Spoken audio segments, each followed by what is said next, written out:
Good evening, my friends and fiends. It's a bit late, and I'm so happy to have you here. Tonight's tale is brought to you by the number 3. You'll see what I mean. It's about to get pretty windy here, so I'm going to try to squeeze the tale in before I can't. The rest of the world's quiet, but the wind is not. So anyway, ensconce yourself in a pillow fort of sorts and get ready for tonight's tale, which also involves a lot of foxes' tales. Anyway, without further ado, I present to you, from a compendium of stories collected by the Brothers Grimm, The Golden Bird. In the olden time, there was a king who had behind his palace a beautiful pleasure garden in which there was a tree that bore golden apples. When the apples were getting ripe, they were counted, but on the very next morning, one was missing. This was told to the king, and he ordered that a watch should be kept every night beneath the tree. The king had 3 sons, the eldest of whom he sent, as soon as night came, into the garden. But when it was midnight, could not keep himself from sleeping. Lucky guy. And the next morning, again, an apple was gone. The following night, the second son had to keep watch. It fared no better for him. As soon as 12 o'clock had struck, he fell asleep, and in the morning, an apple was gone. Now it came the turn of the third son to watch. He was quite ready, but the king had not much trust in him and thought that he would be of less use than his brothers, but at last he let him go.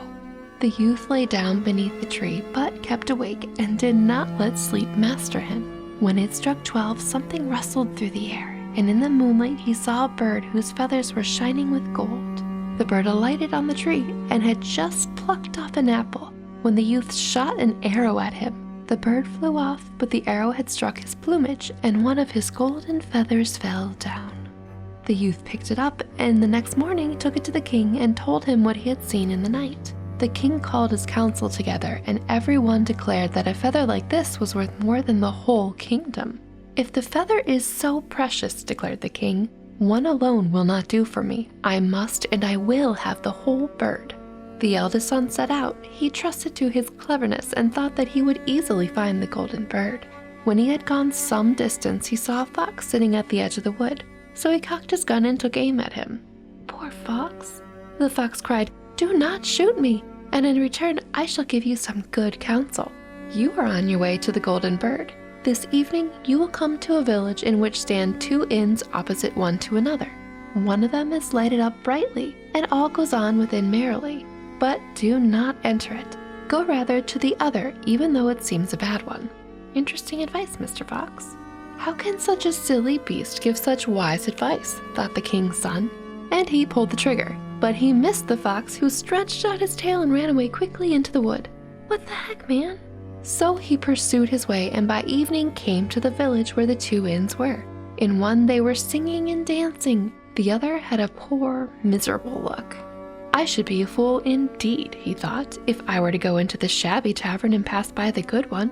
So he went into the cheerful one, lived there in riot and revel, and forgot about the bird and his father and all good counsels. Wow. What is in that drink that they're serving? Some time had passed, and when the eldest son, month after month, that's a lot of time passed, did not come home, the second set out, wishing to find the golden bird. The fox met him as he had met the eldest and gave him the good advice, of which he took no heed. He came to the 2 inns. His brother was standing at the window of the one from which the music came and called to him. He could not resist, but went inside and lived only for pleasure.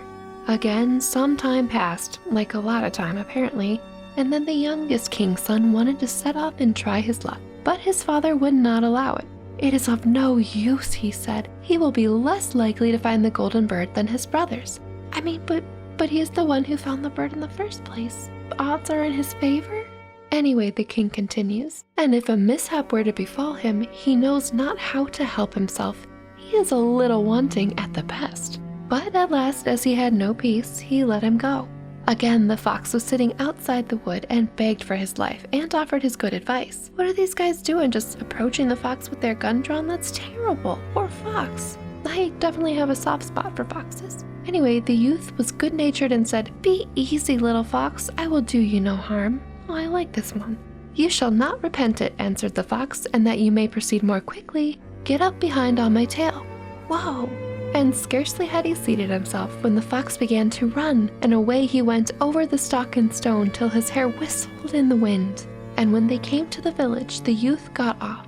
He followed the good advice and without looking round turned towards the little inn where he spent the night quietly. The next morning, as soon as he got into the open country, there sat the fox already and said, "I will tell you further what you have to do. Go straight forward. At last you will come to a castle, in front of which a whole regiment of soldiers is lying. But do not trouble yourself about them, for they will all be asleep and snoring." That's like a Briar Rose situation, maybe? Go through the midst of them straight into the castle. Go through all the rooms till at last you will come to a chamber where a golden bird is hanging in a wooden cage. Close by there stands an empty gold cage for show. Beware of taking the bird out of the common cage and putting it into the fine one, or it may go badly with you. With these words, the fox again stretched out his tail, and the king's son seated himself upon it. Away he went over the stock and stone till his hair whistled in the wind. When he came to the castle, he found everything as the fox had said. The king's son went into the chamber where the golden bird was shut up in a wooden cage, whilst a gold one stood hard by, and the 3 golden apples lay about the room. But, he thought, it would be absurd if I were to leave the beautiful bird in the common and ugly cage. So he opened up the door, laid hold of it, and put it into the golden cage. But at that same moment, the bird uttered a shrill cry. The soldiers awoke, rushed in, and took him off to prison.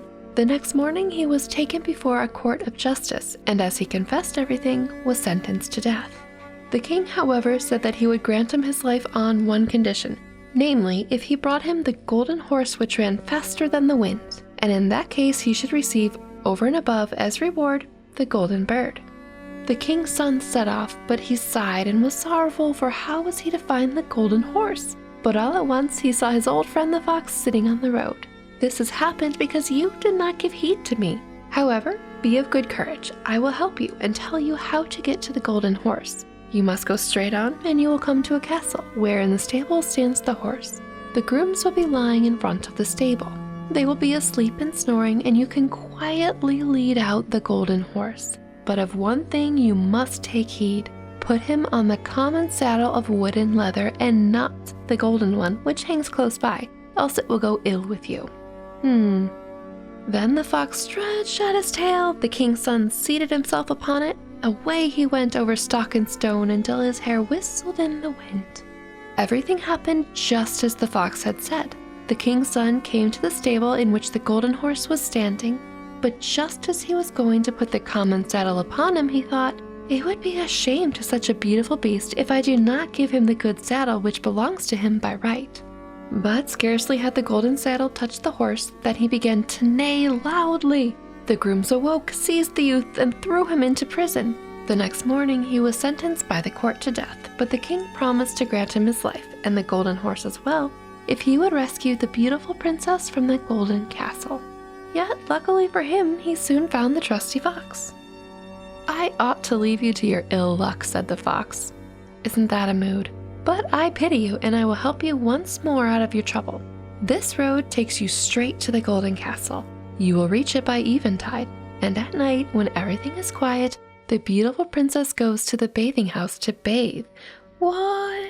This is getting scandalous. "When she enters it, run up to her and give her a kiss. Then she will follow you, and you can take her away with you. Only do not allow her to say farewell to her parents first, or it will go ill with you."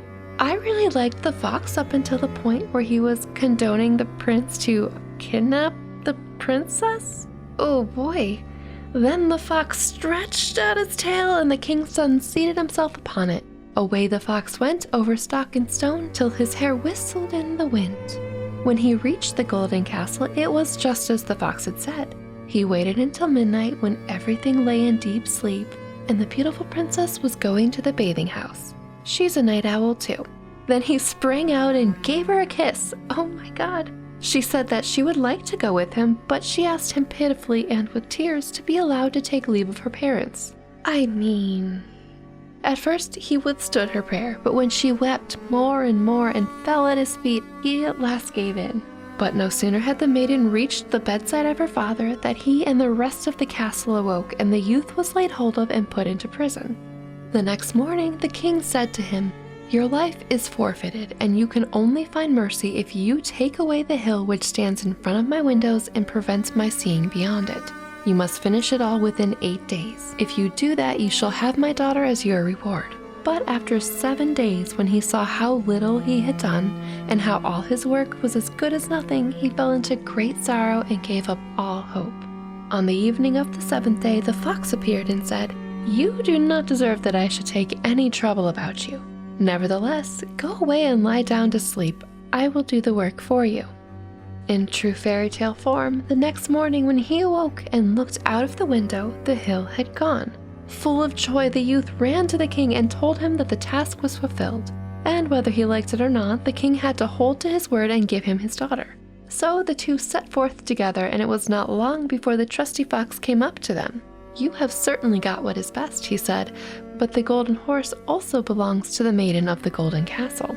"How shall I get it?" asked the youth. "That I will tell you," answered the fox. "First take the beautiful maiden to the king who sent you to the golden castle. There will be unheard of rejoicing. They will gladly give you the golden horse and will bring it out to you." All was brought to pass successfully, and the king's son carried off the beautiful princess on the golden horse. The fox did not remain behind and said to the youth, "Now I will help you to get the golden bird. When you come near the castle where the golden bird is to be found, let the maiden get down and I will take her into my care. Then ride up with the golden horse into the castle yard. There will be great rejoicing at the sight, and they will bring out the golden bird for you." When all this was accomplished and the king's son was about to ride home with his treasures, the fox said, "Now you shall reward me for my help." "What do you require for it?" asked the youth. "When you get into the wood yonder, shoot me dead and chop off my head and feet." "What?" "That would be fine gratitude," said the king's son. "I cannot possibly do that for you." Same, man." The fox said, "If you will not do it, I must leave you, but before I go away, I will give you one piece of good advice. Be careful about 2 things. Buy no gallows flesh, and do not sit at the edge of any well." And then he ran into the wood. Oof, that's definitely some advice. The youth thought, "That is a wonderful beast. He has such strange whims. Who is going to buy gallows flesh, and the desire to sit at the edge of the well has never yet seized me." On he rode with the beautiful maiden, and the road took him again through the village in which his 2 brothers had remained. There was a great stir and noise, and when he asked what was going on, he was told that 2 men were going to be hanged. I wonder who. As he came nearer to the place, he saw that they were his brothers, who had been playing all kinds of wicked pranks and had squandered their entire wealth. He inquired whether they could not be set free. "If you will pay for them," answered the people, "but why should you waste your money on wicked men and buy them free?"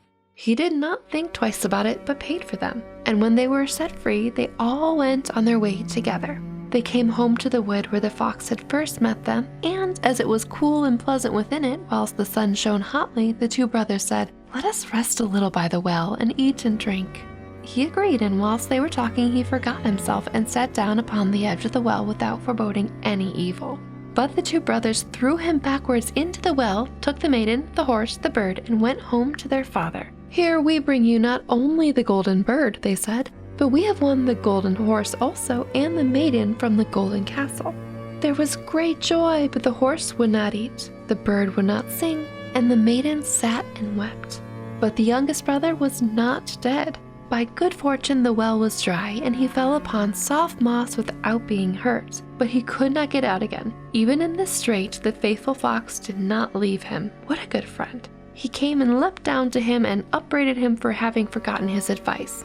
"But yet I cannot give it up so," he said. "I will help you up again into daylight." He bade him grasp his tail and keep hold on tight, then he pulled him up. "You are not out of danger yet," said the fox. "Your brothers were not sure of your death and have surrounded the woods with watchers, who are to kill you if you let yourself be seen." But a poor man was sitting upon the road, with whom the youth had changed clothes, and in this way he got to the king's palace. No one knew him, but the bird began to sing, the horse began to eat, and the beautiful maiden left off weeping. The king, astonished, asked, "What does this mean?" Then the maiden said, "I do not know, but I have been so sorrowful, and now I am so happy. I feel as if my true bridegroom has come." She told him all that had happened, although the other brothers had threatened her with death if she were to betray anything. Terrible wicked men. The king commanded that all people who were in his castle should be brought before him, and amongst them came the youth in his ragged clothes. But the maiden knew him at once and fell upon his neck. The wicked brothers were seized and put to death, but he was married to the beautiful maiden and declared heir to the king.